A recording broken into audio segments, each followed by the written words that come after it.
We could never find anything that really matched the criteria other than our companies, and it was very successful. Matter of fact, it was too successful, and we ended up closing it down.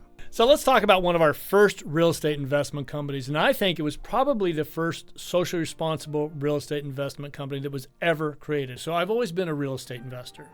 And in our investments, we're always looking at ways we can give back to our community. And we always focus on Class B and Class C, maybe C minus properties. They're in some pretty tough areas, low to moderate income areas. And I'm out walking one of our properties in mid-LA. And it's a smaller building, it's about 10 units at the time. And I'm walking around it with our manager. And some of the kids came home from school, and some of them came over. They threw their books down in front of their apartment building. Now, these always have the big metal screen doors. Kids didn't even try and go in. They just set their books down in front of the door. And I said, well, why are these other kids just setting their books down and going across the street? He goes, well, the parents work 2 jobs. Nobody's home. They won't be home for another hour. Then they're going to have dinner, and then everybody's going to go to bed. He goes, it's just the way of life out here.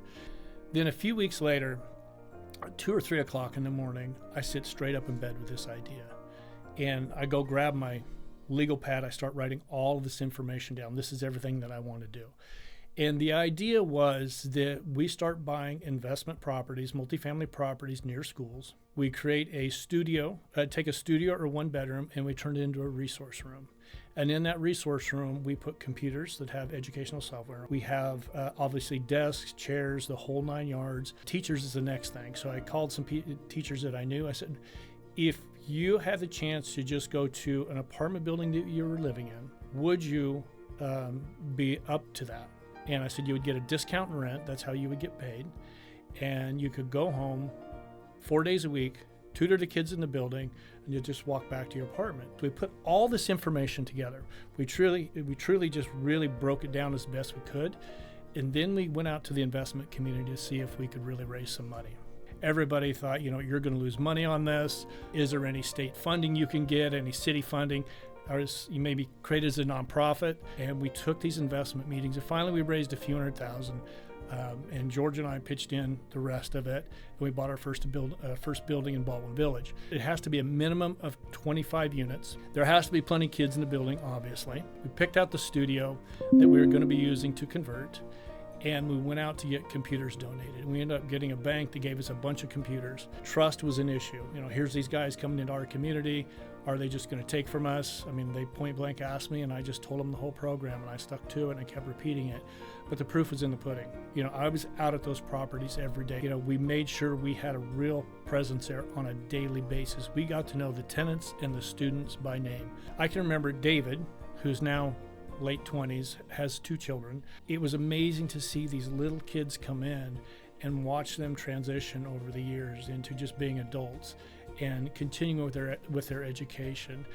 And honestly, the biggest part of that was what we did was just create the space. The teacher created those kids, and those teachers were the most important part to all this thing. So, but we found out in the end is that our return, even though we had the teacher getting a discount in her rent and the resource room studio was off market, we got higher returns. And that was simply because we didn't have all the broken windows, the broken gates, our maintenance costs dropped.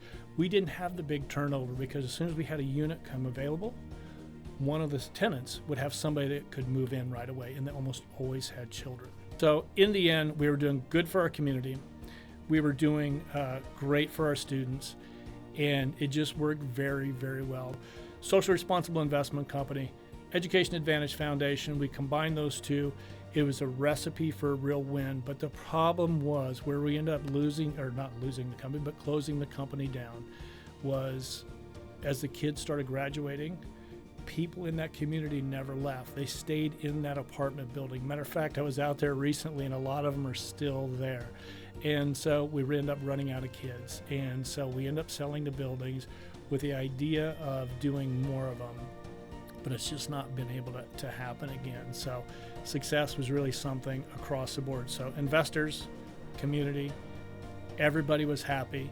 It's just a real shame that we didn't take into consideration that was going to stabilize this community so much.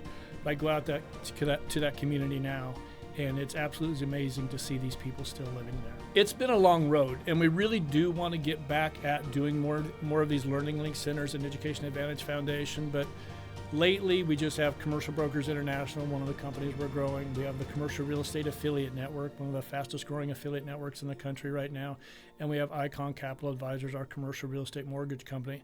Those three companies were growing, and I don't want to do something more right now because I couldn't give it 100%. And if you can't do something 100%, I recommend wait until you have the perfect time to go out and do it so you can knock it out of the park and really find your success. All right, so that's my story. Thank you for watching. If you could, please give us a like, and if you haven't done so, make sure you subscribe.